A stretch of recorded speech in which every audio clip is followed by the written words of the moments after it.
नमस्कार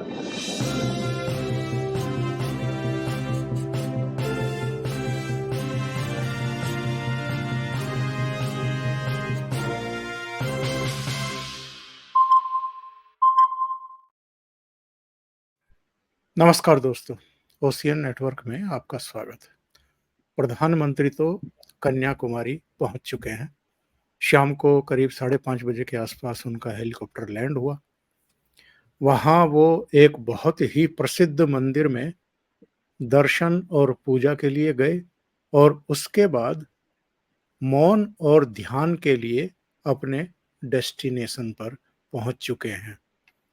कल दोपहर बाद से उनका मौन और ध्यान शुरू होगा, जो परसों तक जारी रहेगा और 1 जून को जब मतदान हो चुका होगा संभवतः और एग्जिट पोल की दुकानें लग जाएंगी अलग-अलग चैनलों पर, उस समय वो दिल्ली में लैंड करेंगे। तो अगले 36 या 48 घंटे लगा लीजिए और जो विपक्ष को रोना-रोना होता है, वो रो चुके, आयोग भी जा चुके। प्रधानमंत्री पर वो बैन लगवाना चाहते थे कि आचार संहिता लगी हुई है जी, और इस दौरान अगर वो मौन धारण करेंगे, टेलीविज़न चैनलों पर वो सब चीज़ें चलेंगी, तो ये आचार संहिता का उल्लंघन होगा, इस पर रोक लगनी चाहिए। बहरहाल, ये सब तो इनका चलता ही रहता है, चलता रहेगा।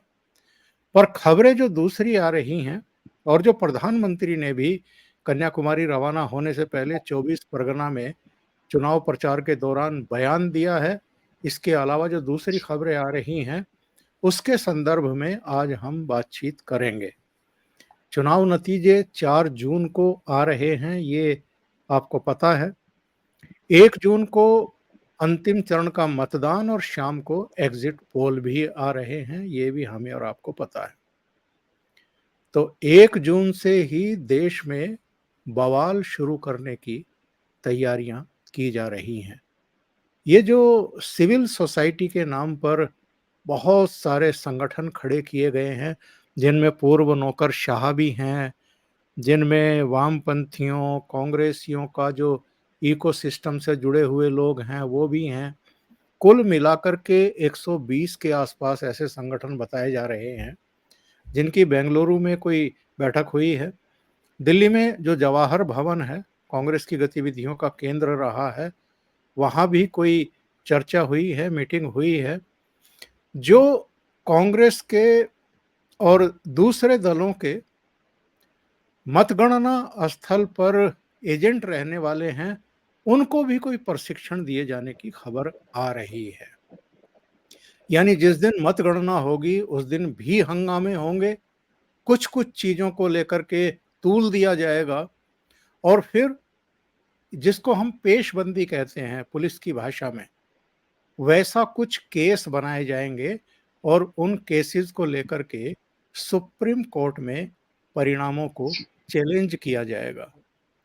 और ये सारी चीज़ें कल भी मैंने आपको ऑडियो सुनवाया था और जो हमारे कल के प्रोग्राम में भी खास मेहमान थे, आज भी जुड़ने जा रहे हैं, अनुपम मिश्रा जी ने इसके बाद उसको एक ट्वीट के रूप में जारी किया था और उनके ट्वीट को आधार बनाते हुए ऑप इंडिया पर अनुपम कुमार सिंह का एक विस्तृत लेख प्रकाशित हुआ है, जिसमें ये जानकारी दी गई है कि एक्चुअल में चुनाव परिणाम आने के बाद वो जो राहुल गांधी लंदन में बैठ कर के कहते थे कि केरोसिन छिड़का हुआ है, बस दिया सलाई जलाने की ज़रूरत है, कुछ वैसा कर्मकांड करने की पर्दे के पीछे से कोशिशें और साजिशें शुरू हो गई हैं।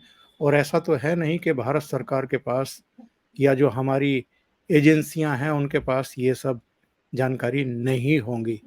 तो जाहिर है सेंट्रल गवर्नमेंट भी और राज्य सरकारें भी इस तरह के जो धूर्त लोग हैं उनसे निपटने की तैयारियां बिल्कुल कर रही होंगी और इनको शुरू में ही थाम भी लिया जाएगा और जो इनकी सही जगह है वहां पहुंचा भी दिया जाएगा।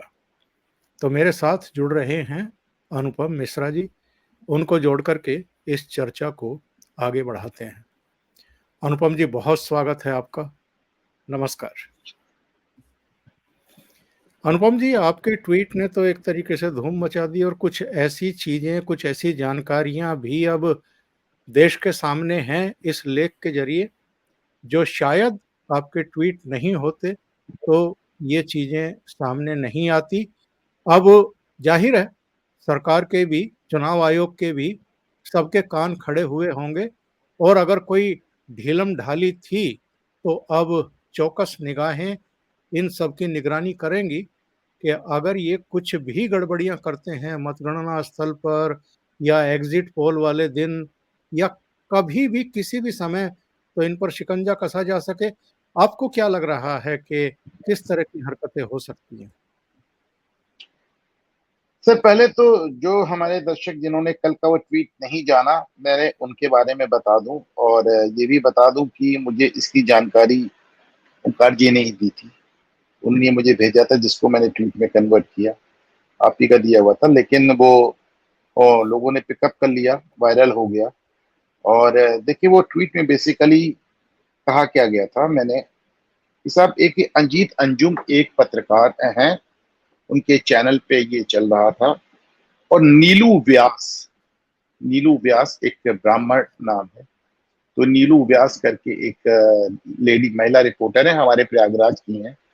यहीं से स्कूलिंग हुई है, यहीं से उन्होंने इलाहाबाद यूनिवर्सिटी से पढ़ा है और एक ईसाई से शादी की है। तो अब पूरा नाम अब उनका है नीलू व्यास थॉमस। और उनकी जो रिपोर्टिंग होती है, जैसा कि आप देख सकते हैं, इनकी बाकी रिपोर्टिंग भी आप देख लेंगे। अच्छा, आप इनके साथ पहले ये भी देख लें कि नीलू के साथ जो बैठे हुए हैं, वो हमारे वित्त मंत्री निर्मला सीतारमन के पति। ये वित्त मंत्री निर्मला सीतारमन के पति हैं, जिनको अपनी पत्नी की राजनीतिक सफलता बर्दाश्त नहीं हुई। ये पहले कभी भी इनको कोई जानता भी नहीं था। और लेकिन जब इनकी मंत्री पत्नी राजनीति में आई तो भी कुछ नहीं हुआ। लेकिन जब से वो वित्त मंत्री बनी, इनको एकदम से पता नहीं अपनी पत्नी से क्या नाराजगी हो गई है कि इसको वो हर प्लेटफॉर्म पे भाजपा के खिलाफ और खास तौर से देखें, ये भाजपा सरकार की वित्त नीतियों पर प्रहार करते रहते हैं। यानी मूल रूप से ये अपनी पत्नी पर प्रहार करते हैं। अब देखें, पति पत्नी का जो विवाद है, वो अब तमाम टीवी चैनल और तमाम मीडिया के तरह के नाम से उससे यूज किया जाता है। जैसे आप देखें साहब, निर्मला सीतारमन की तो पति ही ऐसा कह रहे हैं। हमें याद है, एक जमाने में प्रधानमंत्री नरेंद्र मोदी के भाई को भी ऐसे इस्तेमाल किया गया था, लेकिन कुछ दिन बाद उन्होंने खुद इस्तेमाल होने से मना कर दिया। वो किस्सा खत्म हो गया। अच्छा, तो वो बहुत चला भी नहीं, इसलिए क्योंकि प्रधानमंत्री ने 18 साल की उम्र से अपने परिवार से दूरी बनाकर रखी, तो इसलिए वो किस्सा बहुत चला भी नहीं। इसी तरह निर्मला सीतारमन के जो पति हैं, ये हर जगह पहुंच जाते हैं और भारत सरकार को, भाजपा सरकार को और उसकी वित्तीय नीतियों को, खास तौर से अपनी पत्नी को घेरते रहते हैं। लेकिन ये भी आज बहुत ज्यादा नहीं जानते। अगर मुझे बताना पड़ रहा है कि ये कौन है, तो इसका हाँ, हाँ। कारण ये है कि निर्मला सीतारमन ने इनको सिरे से इग्नोर कर दिया। सरकार ने इनको सीधे से इग्नोर कर दिया। ठीक है, जो कहते हो कहते रहो, बात के बाद। अब ये ट्वीट इस बारे में था, इसमें ये जो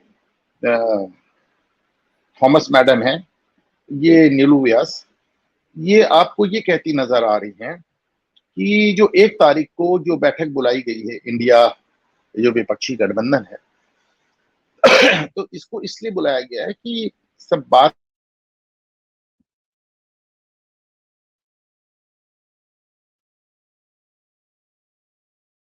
जी, लगता है कि कुछ वहाँ पर इंटरनेट की प्रॉब्लम हुई है।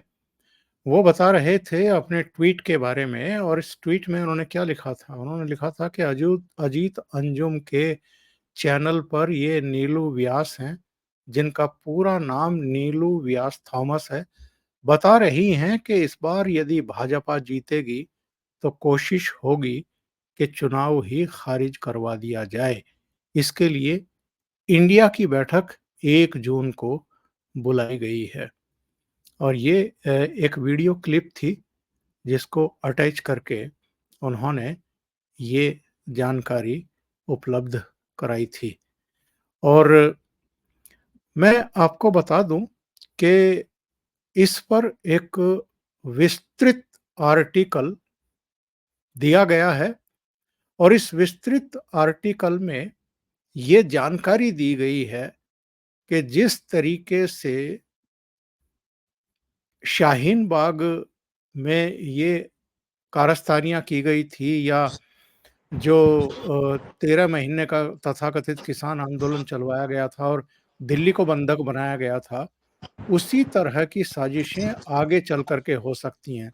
लेकिन फौरी तौर पर क्या हो सकता है, जब एग्ज़िट पोल आएँगे 1 जून को और जब नतीजे आएँगे 4 जून को, उसी के बारे में अनुपम मिश्रा जी हमें जानकारी दे रहे थे।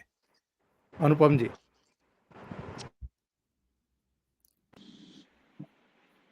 हाँ सर, जी, मैं क्षमा चाहता हूँ, हमारे यहाँ कुछ टेक्निकल ग्लिच आ गया था। जी, जी। आवाज़ आ रही सर? जी हाँ, जी हाँ। तो बात ये है कि साहब इस बार वो उनको पहले से एक अंदाज़ हो गया है कि वो हार रहे हैं। और देखें, जो जितने आपके पास ये एग्ज़िट पोल के नतीजे वग़ैरह होते हैं, ये आपको 1 जून के पहले सुनाई नहीं देंगे। 1 जून के शाम को 7 बजे शुरू होंगे। जैसे आपने कहा ना कि एग्ज़िट पोल की सारी दुकानें खुल जाएँगी। तो लेकिन ये दुकानों में क्या माल है, ये सारे राजनेताओं को हमेशा पता रहता है और हर फ़ेज़ के बारे पता रहता है, किसी एक पार्टी के नहीं, सभी पार्टी के नेताओं को पता रहता है। जीतने वाले को पता रहता है वो जीत रहा है, हारने वाले को पता रहता है वो हार रहा है। अब इसको उनको अंदाज़ा है क्या होने वाला है। उन्होंने 1 जून को इसकी बैठक बुलाई है और ये नीलू व्यास ये बता रही हैं कि साहब तय हुआ है कि कोर्ट में चुनौती देंगे, जन आंदोलन करेंगे और कोशिश करेंगे चुनाव को ही खारिज करा दिया जाए। चुनाव आयोग जाएँगे, सुप्रीम कोर्ट जाएँगे, जन आंदोलन करेंगे, प्रोटेस्ट करेंगे। कुल मिलाकर वही बात है कि वो पेट्रोल छिड़का हुआ है और आग लगा दी जाए। हालाँकि ये थोड़ा मुश्किल होगा, अब जब हमको और आपको मालूम है, तो ज़ाहिर-सी बात है ओंकार जी, फिर ये सरकार को भी मालूम होगा और सरकार इसके लिए तैयार भी होगी। और नरेंद्र मोदी साहब के बारे में एक बात देखने को आया है कि अगर वो 48 घंटे की मेडिटेशन में चले गए हैं, तो आप ये मानकर ना चलें कि वो गाफ़िल हैं, वो व्यवस्था करके गए होंगे, वो कहीं भी रहते हैं। और दूसरी बात, हमने एक चीज़ और देखी कि अभी देखिए इस तरह का होता है, वो जब हर बार जब एग्ज़िट पोल आता है, तो एग्ज़िट पोल आने के और पूरे नतीजे आने के बीच का जो समय होता है 2 दिन का, उस दौरान आप पॉलिटिकल पार्टी सब एक ही लाइन में कहते रहे एग्ज़िट पोल बकवास है, एग्ज़िट पोल गलत है। आप देखिए, जिस दिन सवेरे नतीजे आना शुरू होते हैं, उसमें भी पहले 1-2 घंटे तक वो यही कहते रहते हैं आप सब बकवास के, अभी देखिए बाजी पलट जाएगी। अब उनकी भी मजबूरी है साहब, आप पार्टी प्रवक्ता हैं, क्या करें। तो बहुत रैशनल, बहुत लॉजिकल बात कहेंगे तो आपको पार्टी प्रवक्ता ही पद से हटा देगी। तो उनकी भी अपनी मजबूरी है, लेकिन ये गंभीर बात है जिस अंदाज में ये कह रही हैं कि साहब तय हो गया है कि साहब हम इसको हर लेवल पे चुनौती ही नहीं देंगे। जो 2 शब्द मुझे सबसे ज्यादा अखरे हो जिसका मैंने ट्वीट में उल्लेख किया है, चुनाव खारिज। चुनाव खारिज कराने की बात, इसके पहले कब चुनाव खारिज हुए? आपको याद होगा कि अमेरिका में भी प्रयास हुए, सब जगह प्रयास हुए, पर आप दुनिया के सबसे बड़े लोकतंत्र का, दुनिया की सबसे बड़ी लोकतांत्रिक कार्रवाई को एक अजीत अंजुम के चैनल में बैठ के नीलू व्यास खारिज करने की बात कर रहे हैं। आप इसको मान के चलें ओंकार जी, कि पता नहीं क्या, भाई कभी-कभी हमको समझ में नहीं आता, पता नहीं क्या एक नरेंद्र मोदी साहब का अंदाज़ है। इनकी तो गिरफ्तारी होनी चाहिए साहब। इनकी गिरफ्तारी ही नहीं होनी चाहिए, इनको गिरफ्तार करके इनसे जिरह होनी चाहिए, इनका इंटरोगेशन होना चाहिए, इनसे सख्ती से पूछताछ की जानी चाहिए कि ये सब क्या होने वाला है। अभी एक इंटरव्यू हुआ था, आज तक के 4 लोगों ने बैठ कर के प्रधानमंत्री से बात की थी, तो प्रधानमंत्री ने ये कहा था कि ये जो गांधी नेहरू परिवार है, ये 2014 के बाद से अब तक भी मन से ये स्वीकार ही नहीं कर पाया है कि इस देश में कोई और प्रधानमंत्री बन गया है। तो जो नीलू व्यास कह रही हैं अनुपम जी, मेरे विचार से देश की कोई अदालत इन नतीजों को खारिज करे या ना करे, पर ये जो 10 जनपद परिवार है, जो 2014 में भी खारिज किए बैठा है, 2019 में भी खारिज किए बैठा है, वो और इस परिवार के चमचे, वो तो खारिज कर ही सकते हैं मन से कि नहीं, हम इन नतीजों को नहीं मानते, हम तो नहीं स्वीकार करते, हम तो खारिज करते हैं इनको। ओंकार जी, हम लोग गांधी नेहरू परिवार पे 1 मिनट बाद आते हैं। पहले आप मुझे बताएं, 2004 में इंडिया शाइनिंग का नारा दिया भाजपा ने। सारे ओपिनियन पोल कह रहे थे भाजपा जीतने जा रही है और भाजपा अप्रत्याशित रूप से हारे। एक लाइन का बयान दिया अटल बिहारी वाजपेयी ने कि जनता का जनादेश जो है वो सिर माथे है, शिरोधार्य है और मैं इस्तीफा दे रहा हूं, बात खत्म। बिल्कुल। दूसरी बात ही नहीं की इन्होंने। अब आप नेहरू गांधी परिवार पे आने के पहले मुझे एक विपक्ष का नेता बताएं जिसने इस शालीनता के साथ हार स्वीकार कर ली। एक नेता बताएं। सपा, बसपा, टीएमसी, राष्ट्रीय जनता दल, केजरीवाल। अरे साहब, मैंने तो वो बयान देखे जाता लोगों के। पहले कहते हैं जनता को बेवकूफ बना दिया, जनता को बेवकूफ बन गई, ये तो सीधे से जनता को गाली देने लगे। पहले एक दूसरे नेताओं को गाली देते, अब सीधे जनता को बेवकूफ कहने लगे। कब तक बेवकूफ बनेगी जनता? मतलब साहब, आप इतनी बड़ी जनसंख्या को, 50 करोड़ लोगों को बेवकूफ कह रहे हैं, किस तरह की बात है? आप, एक हद हो गई। और रही बात नेहरू गांधी परिवार की, तो उसमें साहब मैं 2 बातें कहता हूं। पहली बात तो ये कि मुझे लगता है ना आप और ना मैं, हम दोनों ही इस परिस्थिति में नहीं हैं कि हम राहुल गांधी के मित्र की तरह सोच सके। वो अपने आप को 6 पुष्ट का बादशाह मानते हैं। जब वो कहते हैं ना, मैं सत्ता के बीचों बीच पैदा हुआ था, मैं तो एकदम ठीक सत्ता में पैदा हुआ था, मैंने पूरी सत्ता, तो ये किसी हद तक सच भी। आप देखिए ना, जिस आदमी ने अपने बाप को प्रधानमंत्री देखा, जिसने अपने दादी को प्रधानमंत्री देखा, चलो नेहरू जी को तो नहीं देखा उसने, जिसने अपनी माँ को सुपर पीएम देखा, जिसने अपनी माँ को प्रधानमंत्री से भी ऊपर देखा, जहां प्रधानमंत्री आके नमस्ते करते तो वो मैडम देखती नहीं थी, तो जाहिर सी बात है दिमाग खराब हो गया अपना। ये मतलब इतना दिमाग खराब हो गया, मतलब दिमाग इतना चढ़ गया है, इतना ऊंची उनकी सोच है। वो साहब, हम तो राज करने के लिए पैदा हुए, ये कैसे मान के चलते हैं? अब तो देखिए, वो आप प्रियंका गांधी के बच्चे भी सामने आ गए, उनको पॉलिटिकल रैलीज में खड़ा कर दिया जाता है। तो वो तो अगली जनरेशन। आप सोचें, राहुल गांधी जीत नहीं पा रहे हैं, प्रियंका गांधी लड़ने की हिम्मत नहीं जुटा पा रही और अगली जनरेशन पेश कर दी। हौसला भी तो देखें साहब।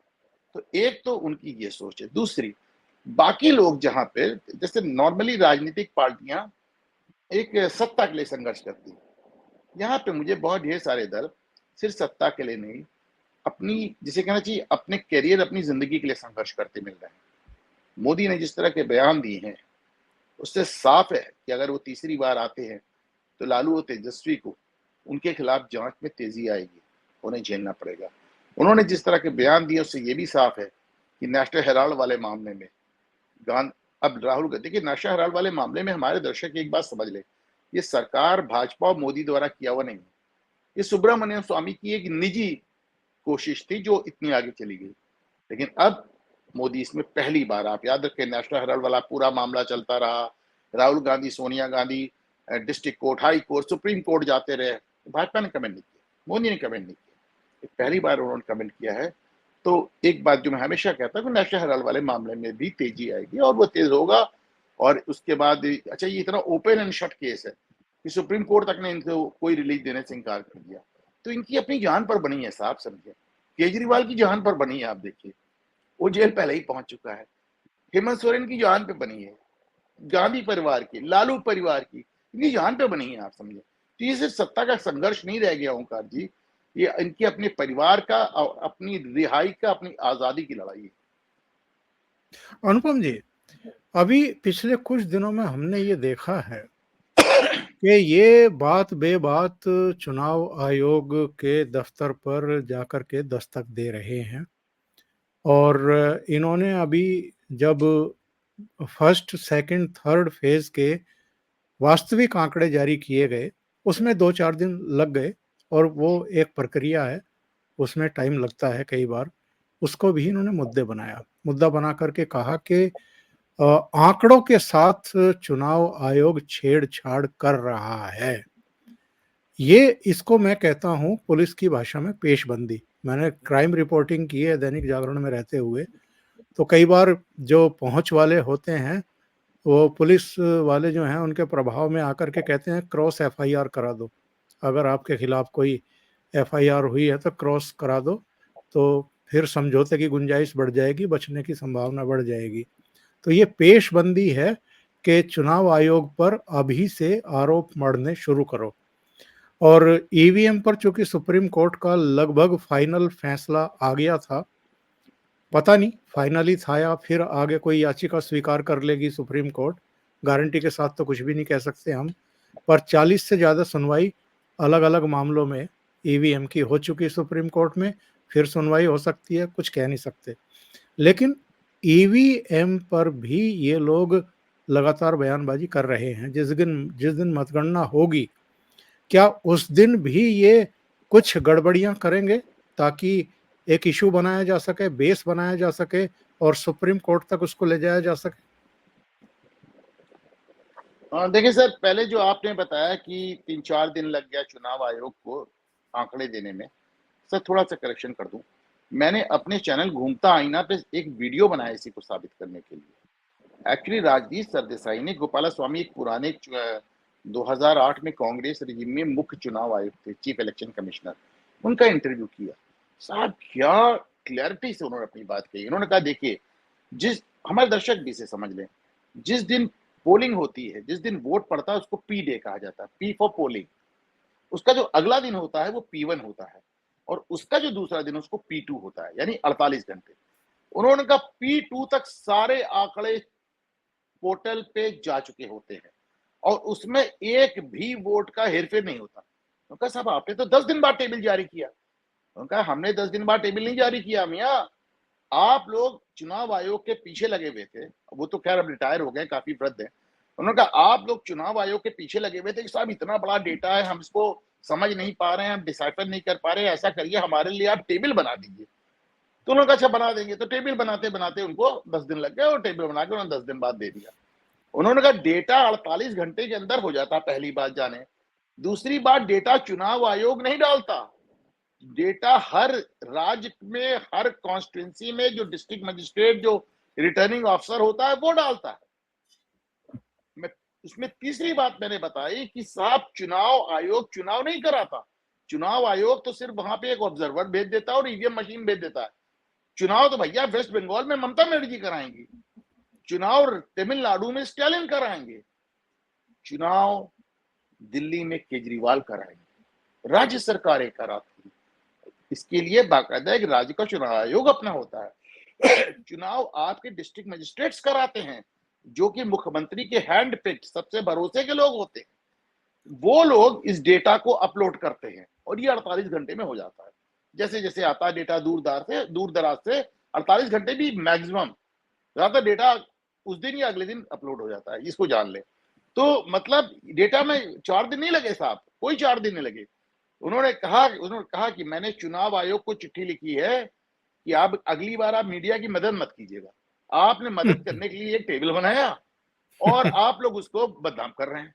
तो उन्होंने कहा आप लोग इस लायक हो कि आपकी मदद नहीं होनी चाहिए, क्योंकि मैं आपसे कह रहा हूं, मैं चीफ इलेक्शन कमिश्नर रहा हूं, कांग्रेस रिजीम में रहा हूं और मैं आपको बता रहा हूं कि देखिए ये इस बार भी जो मैंने देखा है कि P2 यानी चुनाव में वोट पड़ने के 36 से 48 घंटे के अंदर सारा डेटा वेबसाइट पे पड़ गया।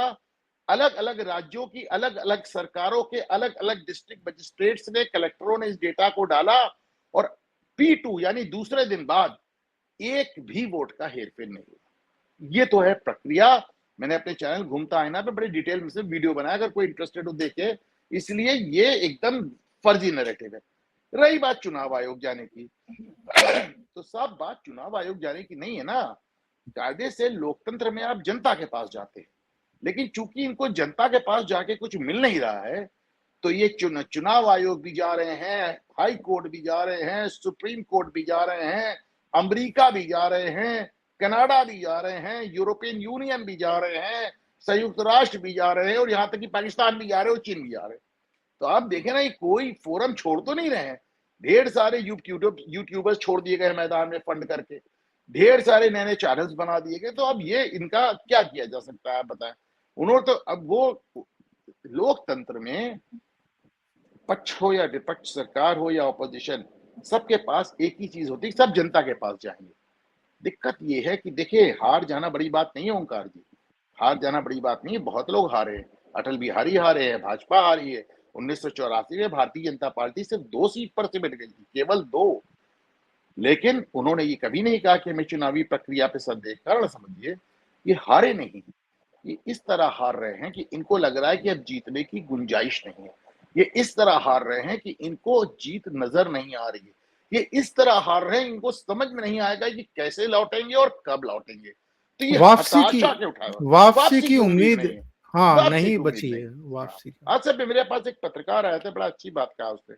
उसने कहा कि इस चुनाव को इस तरह समझिए कि मोदी के, आप कह रहे हैं मोदी वेव नहीं है, हमने मान लिया, लेकिन इसको समझिए कि मोदी से नाराजगी नहीं है और विपक्ष से उम्मीद नहीं, इस चुनाव का मूल मंत्री।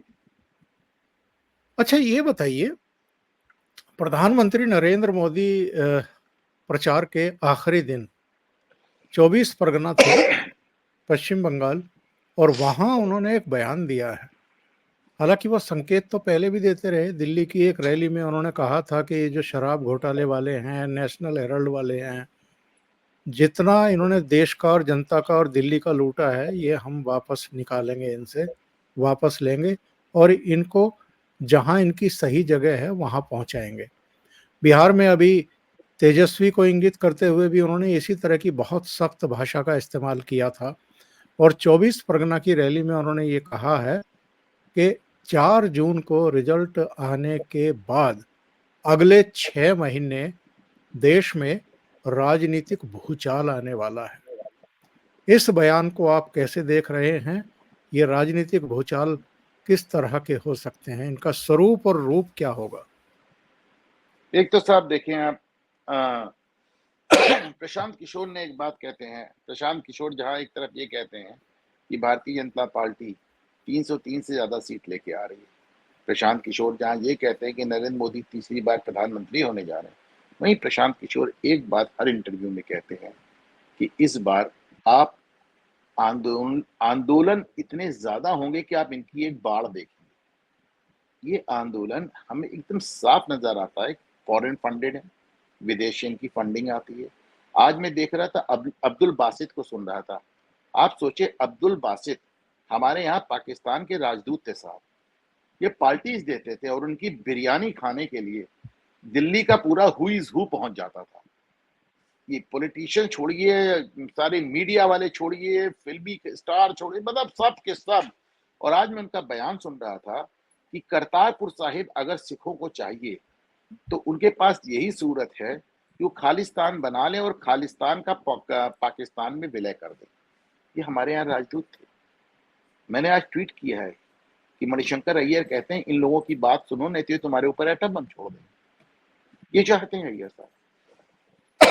आप मान के चले कि सरकार में है मोदी, प्रधानमंत्री हैं, तो अगर प्रशांत किशोर कह रहे हैं, अगर नीलू व्यास कह रही हैं, तो जाहिर है प्रधानमंत्री को भी तो अंदाजा होगा ना साहब। तो एक तो उन्हें अंदाजा है कि उनके खिलाफ प्रोटेस्ट की बाढ़ आएगी, विरोध प्रदर्शनों की बाढ़ आएगी।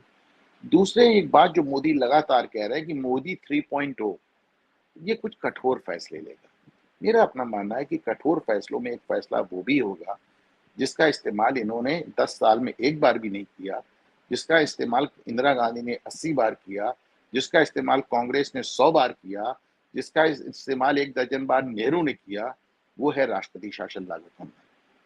मुझे लगता है इसके बगैर वैसे भी केजरीवाल इस्तीफा तो देने वाले हैं नहीं। लेकिन पश्चिम बंगाल में वो चेतावनी बार बार इसलिए दे रहे हैं, ओंकार जी समझिए इस बात को। पश्चिम बंगाल में हर बार चुनाव जरा सा ममता हारती है या पीछे जाती है तो वो ऐसी हिंसा कराती है, ऐसी हिंसा कराती है जिसमें सैकड़ों लोगों की जानें जाती हैं और औरतों को आबरू जाती है, बच्चे बढ़। आपने देखा है पिछली बार प्रधानमंत्री नरेंद्र मोदी बेसिकली ममता बनर्जी को वार्निंग दे रहे हैं कि देखो, इस बार पश्चिम बंगाल में तुम्हारी कम सीटें आएंगी, भाजपा की ज्यादा आएंगी, तुम हारोगी, और वो सब हरकत मत करना कि मुझे तुम्हारे खिलाफ सख्त कार्रवाई करना पड़े। ममता बनर्जी के बारे में एक बात और जोड़ना चाहूंगा कि जिस जी। तरह उन्होंने इंडिया गठबंधन का, जो जिस तरह फाउंडिंग मेंबर होते हुए भी कांग्रेस के साथ कोई भी सीट समझौते से इनकार कर दिया, कहा कि साहब पूरी 40 सीट हम अकेले लड़ेंगे। वामपंथियों के साथ इनकार कर दिया, कांग्रेस के साथ इनकार कर दिया। और ओंकार की मजेदार बात तो ये है कि सिर्फ वेस्ट बंगाल में नहीं, वो मेघालय में भी जाके कांग्रेस के खिलाफ लड़ गए। वो मेघालय में भी जाके कांग्रेस के खिलाफ लड़ गई। और 1 तारीख को जब कांग्रेस ने पूरे गठबंधन की बैठक दिल्ली में बुलाई, तो इधर उनका बयान आया कि बैठक है और उसके 1 घंटे में ममता का सबसे पहले बयान आ गया, मैं नहीं आऊँगी, मैं बहुत बिज़ी हूँ। मेरा अपना अंदाज़ा है कि ममता बनर्जी इस बात को समझ रही हैं कि बंगाल में वो ढलान पे हैं, बहुत तेज़ ढलान पे है। वो इस बात को समझ रही हैं कि वो उनकी सरकार अब खतरे में है। मुझे जो लगता है कि ममता बनर्जी पहले भी एनडीए में रह चुकी हों, कांग्रेस से सीधी टक्कर लेके, वामपंथियों से सीधी टक्कर लेके, इंडिया गठबंधन का हिस्सा ना बन के, मेघालय में भी और वेस्ट बंगाल में दोनों जगह उनको चुनौती देकर ममता बनर्जी शायद एनडीए को कुछ इशारा कर रही हैं। शायद वो दोबारा एनडीए से मिलना चाहें, जुड़ना चाहें, पर जिस तरह का नरसंहार उन्होंने पश्चिम बंगाल में किया है, मुझे लगता है शायद भाजपा के लिए अब संभव नहीं होगा उनको गले लगाना। आपने बहुत बड़ी बात कह दी है। और चूंकि 2 राज्यों के बारे में लगातार चर्चा चल रही है, मीडिया में नहीं, सोशल मीडिया में, और जो हमारे यूट्यूब मंच हैं और जो फेसबुक पेजेस हैं जो बिजनेस के तौर पर चल रहे हैं, उन पर लगातार ये चर्चाएं चल रही हैं कि 2 स्टेट ऐसे हो सकते हैं जहां राष्ट्रपति शासन लागू हो सकता है। एक जो संवैधानिक संकट दिल्ली में है, और दूसरा जो कानून और व्यवस्था का मसला नतीजे आने के बाद नहीं पश्चिम सर, वहां पे बंगाल में एक कारण और बनेगा। भी है ना, एक कारण और भी है। वहां ममता बनर्जी ने ईडी के खिलाफ एफआईआर की, ममता बनर्जी ने सीबीआई को पकड़ लिया, ममता बनर्जी ने अभी एक और कौन सी एजेंसी गई थी उसके ऊपर बीएसएफ पे हमला, ये सीआरपीएफ के जवानों पे हमला करा दिया। ममता बनर्जी ने वहां गवर्नर के खिलाफ एफआईआर कराने का प्रयास किया। आप समझिए, गवर्नर को और पकड़ाने का प्रयास किया, तो और अब इसके बाद तो कुछ बचता ही नहीं। कलकत्ता हाई कोर्ट ने लगातार कड़ा रुख दिखाया है और टिप्पणियां की हैं उनकी सरकार पर। नहीं तो उन्होंने हाईकोर्ट के खिलाफ भी प्रयास किया, उन्होंने कहा भी नहीं मानूंगी इस हाईकोर्ट जज का आदेश। ये भी कहा कि सब जज खराब नहीं होते, यानी ये जज खराब है, नहीं मानूंगी ये आदेश। तो उन्होंने संविधान की जितनी धज्जियां, चाहे वो देखिए इंडियन आर्मी चीन जा रही थी, ममता ने बयान दिया कि, और जाहिर सी बात है चीन जाएंगी तो वेस्ट बंगाल क्रॉस करेगी, ममता ने बयान किया कि भारतीय सेना ने बंगाल पे हमला कर दिया, गोया बंगाल कोई दूसरा देश हो।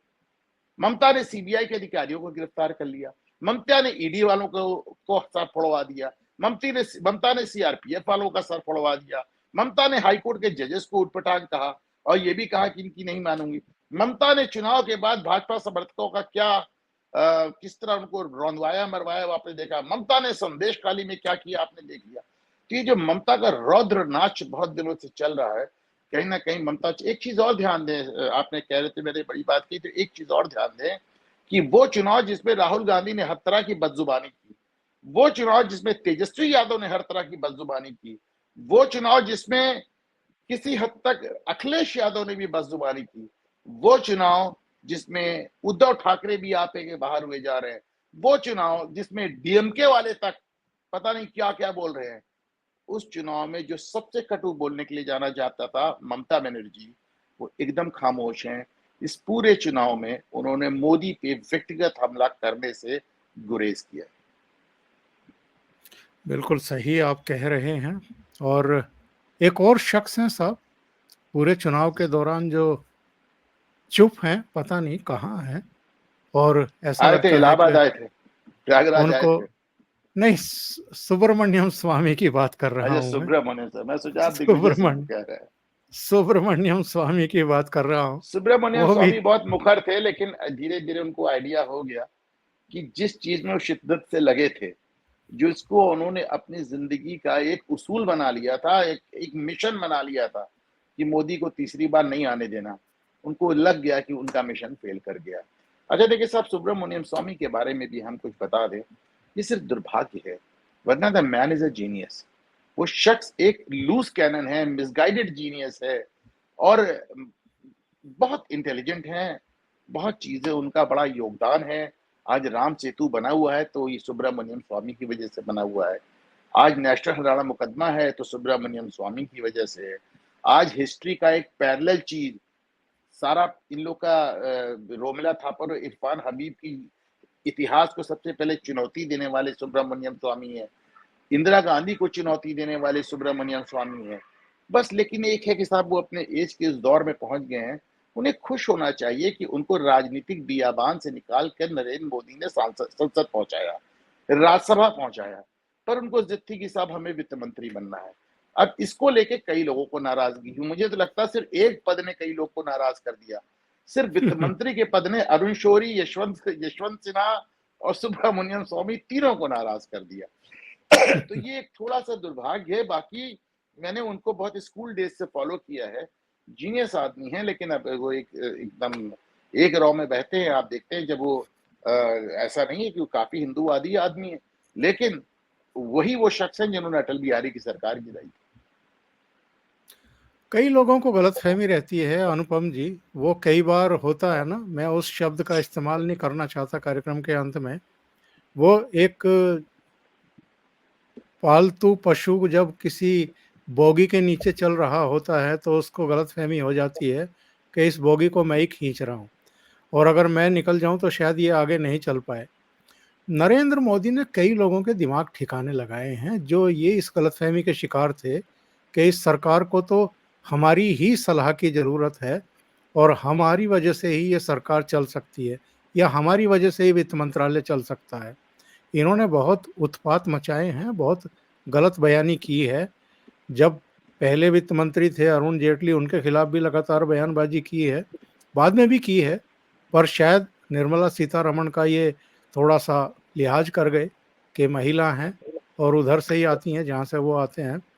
तो उस लिहाज में उतनी बयानबाजी नहीं की, पर सुब्रमण्यम स्वामी ने ना अपनी उम्र का लिहाज किया और ना ही अपनी पार्टी की, सरकार और प्रधानमंत्री का किया, और शायद इसीलिए वो अलग-थलग भी पड़ गए। देखिए साहब, ऐसा है कि जहाँ तक स्वामी का सवाल है, नरेंद्र मोदी ने अगर उनको वित्त मंत्री नहीं, वैसे क्वालिफाइड है, सब कुछ है। 24 साल की उम्र में हार्वर्ड में प्रोफेसर थे, लेकिन वो भी वित्त के, अर्थशास्त्र के। लेकिन दिक्कत ये थी कि एक वित्त मंत्री को सरकार का एजेंडा लागू करना चाहिए। सुब्रमण्यम स्वामी को आप वित्त मंत्री बना दें, वो आपकी सुनने वाले नहीं।